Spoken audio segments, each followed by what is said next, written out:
Hi, hello, and welcome to this week's episode of the CPO Strategy Podcast. As always, I'm your host, Sean Gallio-Parch, and today we're going to be joined by Nicolas Walden of the Hackett Group. We'll be looking at some of the issues that procurement has faced over the past few years and how leaders can tackle these challenges, such as inflation, and thrive really in the next sort of few years amid a really sort of turbulent time for the industry. Hope you enjoy it. Hello and welcome to the CPO Strategy Podcast.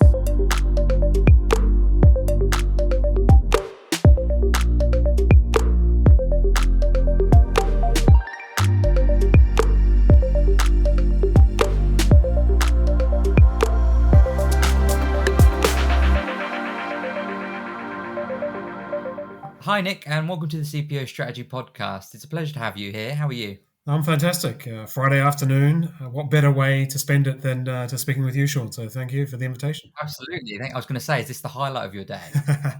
Well, it's been a busy week. As I was saying just before, I've probably presented to almost 1,000 people, sourcing managers, buyers, CPOs, leadership teams this week. So it's been a very busy week. Good fun week. Oh, good. Well, it's better to be too busy than not busy enough, isn't it? So it's, I think what you need is a happy medium, really. But it's a nice way to round off your Friday at least and ahead of the weekend. Absolutely. Good. Well, for those of people that don't know you before, obviously you're Nicolas Walden. You obviously are with the Hackett Group. I was wondering if you could sort of tell me a little bit about your journey, and I guess why procurement was such a fascinating topic for you to begin with. Yeah, absolutely. So where am I right now? I'm at the Hackett Group. I lead our European procurement advisory team. So practice leader, if you will. My day job is to work with a portfolio of the large multinational procurement teams to help them develop their performance, their capability, contribute to our research and thought leadership. But clearly, I didn't start there, right? So I'm originally from New Zealand. went to university there. Grew up there. Went to law school. Did my bachelor's also in economics and accounting. And then at a point in time moved over to London, right? Well-worn route by many fellow Antipodeans, New Zealanders, Australians. In between, I was very fortunate. Yeah, I stopped off in Canada, right? The travel agent said, well, why don't you stop off in Canada and go skiing or snowboarding on the way? So I did that, and I look back now, and that's probably one of the best things I did was to spend two winters in Canada, getting good at skiing and snowboarding, shall we say? But yeah, I'm too clumsy for that. I would fall over as soon as I stepped on. Well, it's big mountain skiing. I mean, in the trees and the powder. I mean, it's the stuff that people dream about. So it's fantastic. So skiing in Canada is absolutely fantastic, right? Skiing in the trees and the deep powder. It's the stuff that people really dream about. So. Lovely. Thank you for that. And then you ended up with the Hackett Group. I think you've been there nearly 15 years now. Is that right? Yes, that's right. So I've been here in London since about 1999. Worked for many large corporates, actually in strategic finance and planning, budgeting and forecasting.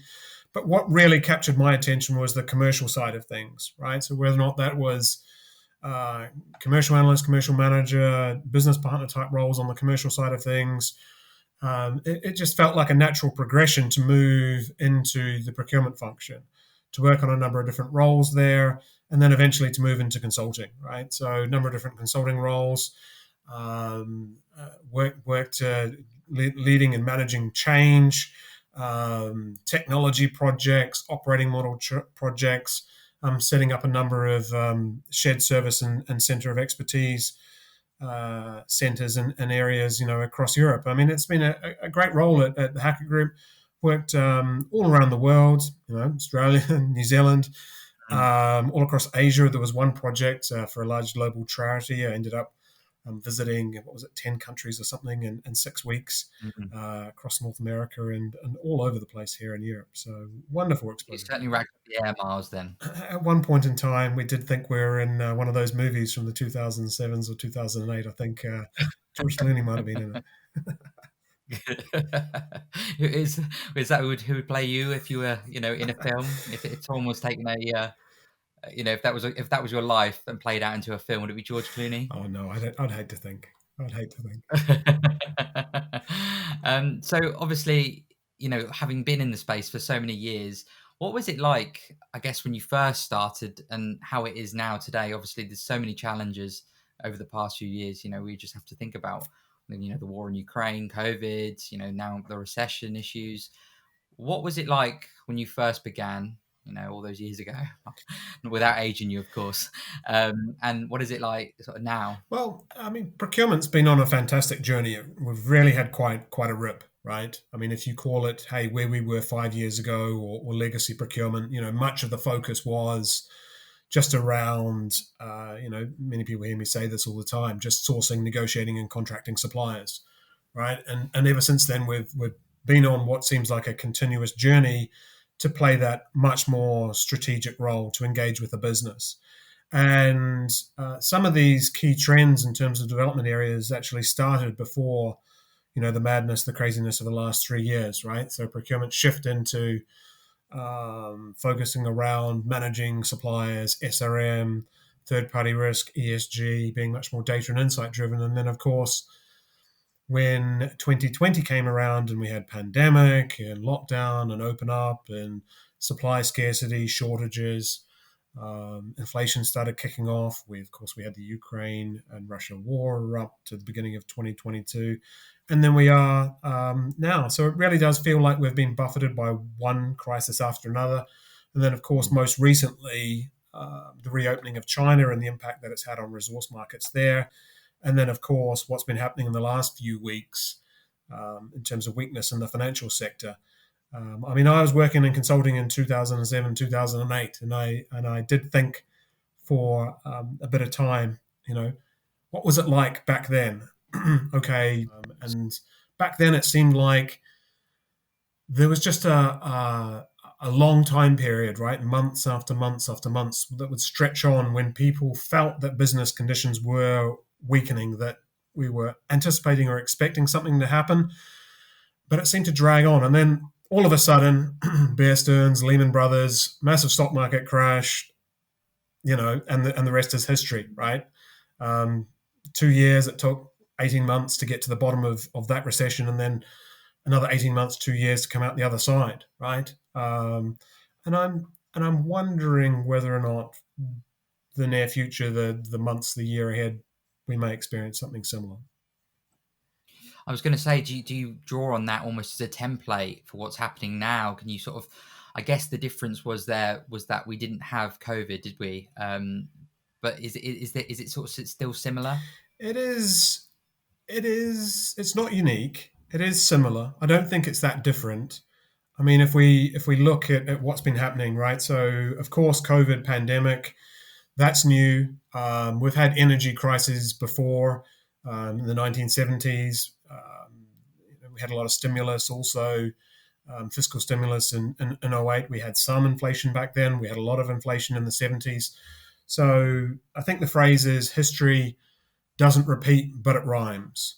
And certainly when I'm working with my clients, I do trying to bring some of the perspectives, some of the experiences from recent economic history, right? What can we learn from that 2008 to 2010 period? What can we learn from 2000, 2001? What can we learn from the 70s and 1985? And I think there are some key findings, because a lot of us, and we face this as leaders or from some of the folks in our team, is they've never worked through this sort of period before. They feel like, they need to make a forecast, that they need to somehow predict the future in terms of what might happen.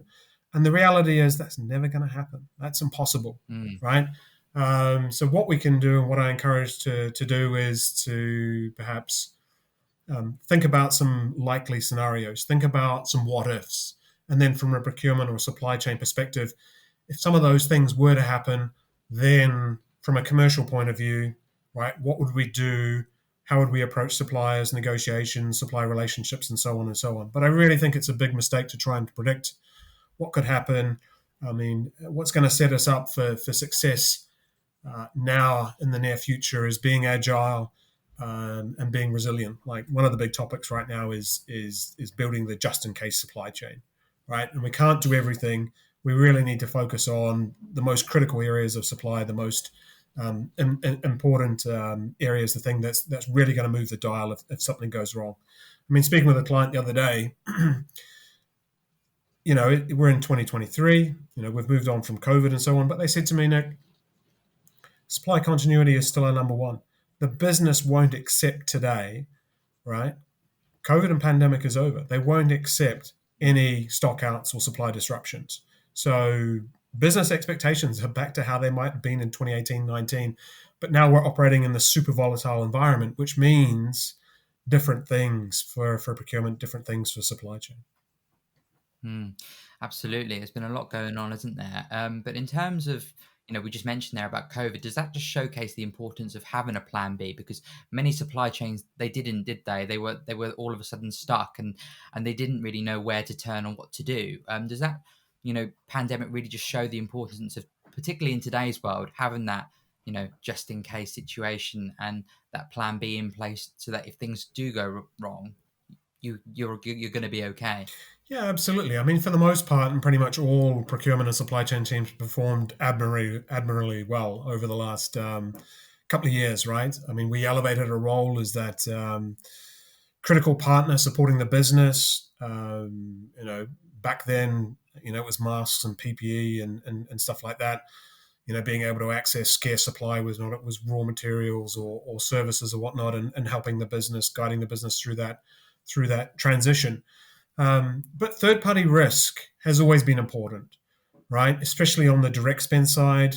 And maybe it's a newer topic on the indirect side. But this hasn't been the first period of volatility, right? Again, learning from another period in history, look at 2010. We had the Fukushima disaster, the earthquake, the nuclear disaster in Japan back then. What happened? A couple of industries were heavily disrupted. Automotive, in terms of semiconductors, but also pharma life sciences. One of the things that went very, very scarce was apparently the little tiny caps that you put on top of test tubes. And without that, basically, pharma and all the lab testing, the chemical testing, the rest ground to a halt. Right. So for many teams back then, they realized, supply chains and stockouts and shortages will have a business critical impact. So for some teams, they'd already made the investments that set them up very well. So they were doing things like, what are our critical supply chains, right? How do we get visibility into the end-to-end, right? For semiconductors, you might need to go down to like tier 9 or tier 10, the absolute bottom. So we need some technology tools. We need some information tools. We need to adapt some ways of working. Whether or not this is Jaguar Land Rover or BMW, maybe we have a dedicated supply risk management team, and so on and so on. But the good news is, but where we are, right? 2022, 2023, what we see from our researchers is about 3/4 of teams are continuing to further develop and invest into supply risk management capabilities, right? We see something like 50% of companies wanting to go deeper into the supply chain, another quarter or a third even wanting to get that visibility down to tier 2 or tier 3 levels, right? So supply continuity of supply, and having that visibility and developing that resilience is super critical. I mean, one of the most noticeable examples in recent weeks or months has been Apple, actually, right? So they have a very highly outsourced supply chain. They're using Foxconn in China. Of course, we all know China had the lockdown in October, November, December time. And Apple have come out. They've said, we're building the just-in-case supply chain. We need the resilience. And they're basically instructing their suppliers that if you have operations in China, you must also have alternative operations, manufacturing capability in other Asian countries like Indonesia, Malaysia, Vietnam. And even interestingly, they're talking about onshore US, right? So the topic hasn't gone away. Expect it to continue to be of prime importance. And there's other clients that we're working with that are looking to build similar capability, right? Lovely, thank you for that. What do you think that the space is like then today? Do you think it's in a challenging moment, or is it in an exciting and potentially sort of opportunistic moment as well, or is it a bit of both? How would you best describe sort of where we are today? Is it do procurement leaders, are they in a time of sort of let's embrace it, let's try and sort of leverage as much sort of value out of it as we can, or is it a case of, I guess, just sort of worrying and sort of being resilient? My own personal perspective is it's a very interesting, very challenging and demanding space to be in right now. It's going to be really exciting. We've experienced a huge amount of change over the last few years, and looking ahead, I only expect that change and that demand to continue, right? So many of those challenges that we've been battling over the last few years, looks set to continue and even further develop, right? So whether or not that's managing for inflation, whether or not a slowdown comes or a recession appears, and what that would mean in terms of our sourcing activities, executing a big pipeline of projects there, or supplier actions. What about the ESG agenda, right? And net zero contributions there, and how we work with and engage with suppliers. Other trends like the importance of continuing to develop our talent, right? But do you think that those sort of things have been sort of parked for a little bit because we've been dealing with these fires? Well, to a certain degree, let's see.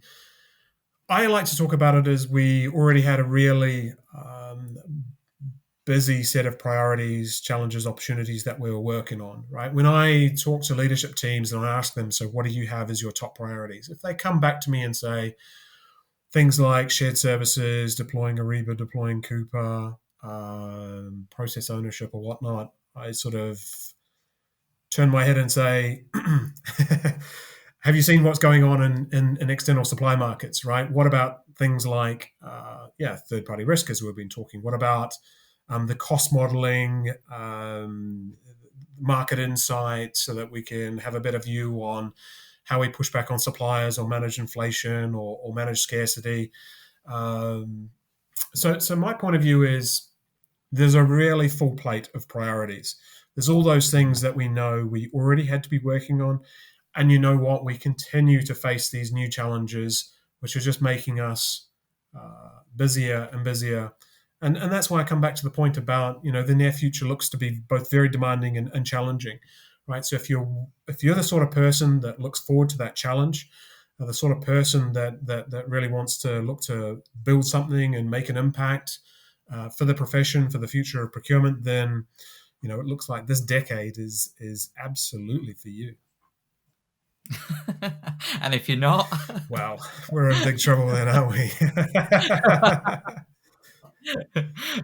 Well, the thing is, as well, because of what's been happening, if you haven't sort of had your finger on the pulse and sort of been proactive rather than sort of reactive, then you're going to struggle, aren't you? Because it's been such a difficult time. And I guess what's been your advice for leaders, I guess, over the past few years about what's been happening in the industry? And have you noticed sort of like the big sort of divide there between sort of the leaders that are really sort of at the forefront of it and are responding to, the ongoing sort of global situations well, and I guess the ones that aren't? I mean, we were laughing about, hey, what if you're not set up for this sort of challenge, right? I think the one thing that we need to get right is the people aspects, right? In recent years, we might have had too much focus around technology and the whole, 4 or 5 years ago, we used to talk about digital procurement endlessly. But I think where we are now, and we're looking at the challenges, right? We've been talking about risk, we've been talking about ESG, we've been talking about managing inflation. A lot of this, we're relying on the engagement, the goodwill, the energy of our colleagues and our teams, right? We need to hold on to our great people. We need to develop our people into great people as well. And I think that's going to make the difference between a great leader and a not so great leader, is those that are able to lead and drive change and develop and take our people on the journey with us, right? And I think this is also going to be one of our greatest challenges, right? So, if we look at big obstacles that we face, stakeholder engagement is a tough one. Deploying a new technology project is a tough one. But you know what? It's the people projects that are going to be the most difficult of all. So, I think you're absolutely right with that. People are at the heart of all success. Without people, you can't even hope to be successful, can you? So, I think, I guess, what do you think that the sort of the situation is generally in procurement in terms of sort of talent? Because I know that there's been a global shortage of talent in procurement as of the last few years. Why do you really feel that, I guess, people are being, I don't know if they've been dissuaded from entering the industry or they've been put off? How can, I guess, organizations encourage people to think, well, procurement is actually the place for me? Great question.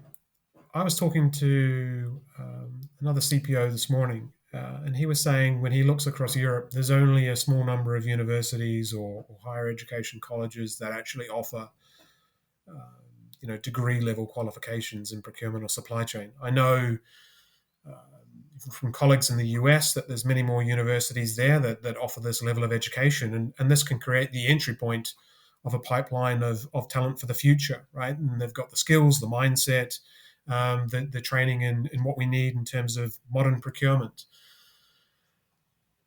Are our professional institutions training and developing the people that we need, right? And there's a few of them in Europe, and everyone should know who I'm talking about. Are they delivering that talent pipeline to the level that we need?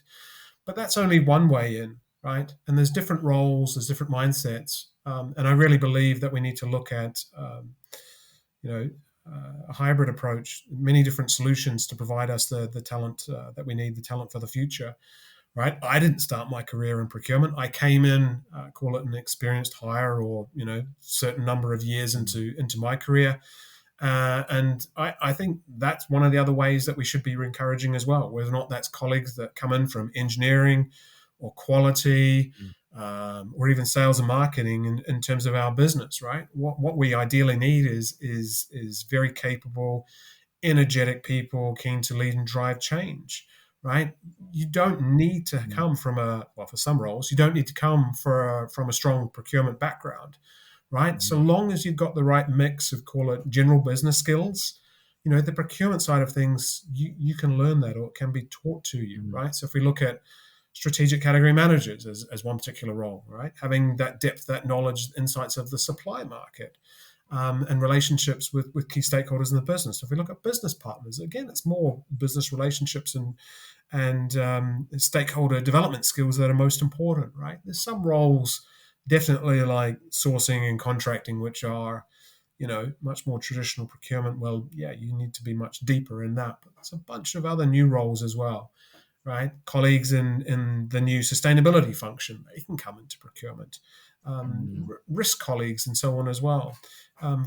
Colleagues from the supply chain, other parts of our companies. But in terms of attracting and retraining and developing our talent, I think we need to be looking at lots of different solutions there, whether or not it's apprentice schemes, whether or not it's even the use of third parties, right? Yeah, no, and it's an important point, I think, as well, because as you just sort of just mentioned there as well, it's not just about recruiting them; it's about retaining them as well. Like, how do you keep them in house? Because there's no point bringing them in if they're going to leave in 6 months or a year's time, is there? Like, you want to sort of train your staff and sort of see the fruits of that essentially as well, don't you?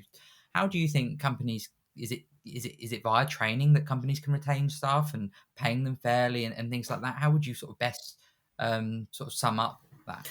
Well, the whole remuneration and compensation topic can be a bit prickly, right? And I agree, you shouldn't lead with that. I mean, it is important, especially in these high inflationary conditions. You can't ignore it. But if we're trying to attract people into the profession, then we need to make sure we're paying on a competitive basis. But I think what really makes the difference is sitting down with our colleagues and talking to them about their career prospects, being shown to be interested in developing their career, giving them the opportunities, the stretch targets to do new and interesting things. Paul Polman came out with a new research study the other week talking about the engagement, especially of the younger generations, and the alignment between corporate values and individual values, right? So topics like ESG and work with purpose and so on play a key role. But my own personal view, and this is backed up by our research, is that talent is going to be super important in the future for our success. and it will be super important to hold on to our talent, but be seen to, have those conversations about careers, to create those opportunities, and most important, to be investing in developing that talent, right? And that's going to take, some time and effort and dedication, right? And yeah, as you mentioned as well, it's about being open-minded about where they come from as well, and not being so sort of process-driven, and sort of, I guess, opening the door and lending a hand to people that are interested in the industry, but maybe don't necessarily have the skills straight away, isn't it? No, absolutely, right? So, in this role, I'm very fortunate. I get to speak to a number of different people, different walks of life, different parts of the world, different backgrounds, and so on. You'd be surprised the number of people I speak to. Hey, I work in procurement. I used to be an engineer. I used to work in R&D. I even used to work in sales and marketing. That one I always find very interesting. I used to work in finance, right? There's no shortage of people that have, found their way into procurement. Uh, there's still some that, hey, I've done my 20 years or done my 25 years, right? Um, but they're also really, really helpful as well, especially right now, right? As we're trying to navigate these challenges. And as I mentioned, history doesn't repeat. We can learn from history. But if we're lucky, we can find some senior colleagues and they go, yeah, you know what? I remember the last period of inflation, right? And so I have a few tricks up my sleeve that I can tell the youngsters or those who haven't been through this period before, right? It's interesting when we talk about things that we can learn from experienced colleagues or colleagues or whatnot. And I think we were talking about it earlier, right? This period that we're going through isn't unique, right? I was looking at doing a piece on category planning the other day, and I was looking through a few old papers, and I came across one from 2011, 2012, and I was looking at this one chart that I had on the screen, and it was talking about, looking back on the period that we've just been through from 2008 to 2010, and it was talking about, there was a constraint of supply and there was excess demand. And then we had the commodity challenge. It was all hands to the pump and so on and so on. And it just, we went through other phases and challenges, but it just seemed very, very similar, very prescient to the situation that we're now looking ahead at, right? So again, right, learning from history. That's really interesting. And have you noticed a shift maybe in mannerisms or behaviour between maybe the younger generation and the older generation in regards to how things are at the moment in the current climate? Have you is there a more relaxed approach, obviously, for the older generation? And have you noticed that sort of the younger ones are worrying a little bit more? I think everyone's keen to learn. I think everyone is challenged. There's a lot to do. We're all very, very busy. I think the challenges that those further along in their career might face, shall we say, very diplomatically, will be different than those earlier on. But change is all around us.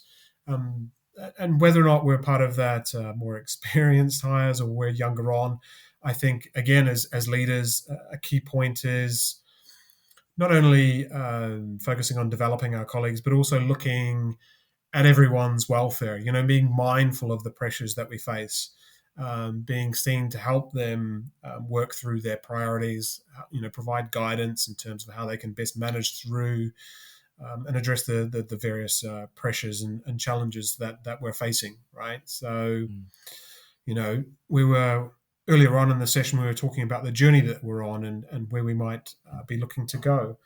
And all of us within procurement are facing these challenges, right? And it probably leads me on nicely to say, what does the future look like? And I know, you've not got a crystal ball or anything like that, and you can't predict that for certain. Nobody can. We've mentioned how difficult it is to forecast what the future looks like. But, technology is obviously going to play a big part in the future. It continues to do so. But what else do you think is going to sort of continue to push the conversation forward in procurement and may play an influential role in the coming years? Yeah, I think in the recent months, many teams have realized that we've got some weaknesses today, right? So, how do we respond to the volatility and the changes in markets? We're realizing that we need to get much deeper or get much better, greater insight in terms of understanding supply versus demand, right? You might think, well, isn't that a basic skill for procurement? Yes, it is, right? But we really need to understand more about how supply might be changing, demand. We've been talking about recession and whatnot. We see teams bringing in people with an economics background or economic skills, whether or not this is just borrowing some folks from across the business, or we're now adding that to our job and role descriptions. Topics and skills like strategic or critical thinking, right? So many leadership teams right now are thinking about geopolitical aspects. They're going, Ukraine, oh heck, China, oh bother. What about Taiwan? What about some people started talking about this idea of a multipolar world, right? And the US's hegemony may be challenged. We've seen the growth in India and China. We've seen the expansion and development of BRICS countries and so on. So when we look at the future, I think it may well be more of the same, and more of the same being a lot more volatility, a lot more challenge, right? So some of these new areas, these new ways of working, these new competencies that we're looking to develop, we'll need to continue to build out that muscle, build out that strength to help us, to face the challenges on the future path, right? It might be more of the volatility. It might be more of the cost pressures, without a doubt, the cost pressures. It might be more of the geopolitical aspects, the supply risk aspects, the ESG aspects, the supplier diversity aspects, right? So again, coming back, continuing theme, people, exciting, challenging, demanding. So if you don't like choppy waters, tough luck. Well, it would be great to go back to that period of 2018, 2019, but that's last decade, unfortunately, right? And you look at the calendar, we're in 2023, right? This is year 3 of madness and craziness. We're into the new decade, and from where I'm sitting right now, it looks like much of this could continue. It's interesting when you read around this topic. It seems business cycles are a thing, right? Operating in 25 or 28 year cycles. And it seems at certain points of that cycle, the beginning or the end, the conflict or contest over resources seems to spark a lot of this volatility, right? So it might be that, hey, the year 2000 was near the start of one of these cycles, and where we are now is getting towards the end, right? As tensions develop between countries and geopolitics and so on. So it'll be really interesting to see what unfolds or what starts to unfold over the next 5 years. One of the topics that people are starting to talk about is, the movement away from the US dollar, and what might this mean for global markets, and most importantly, what that might mean for the US, right? So typically, they've relied on other countries or corporates buying their debt to fund their economy, their expansion, right?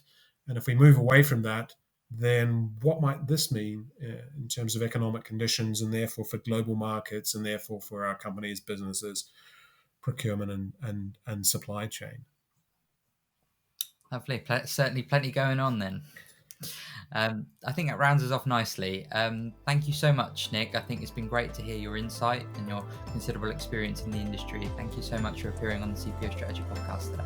My pleasure. Thank you very much, Sean.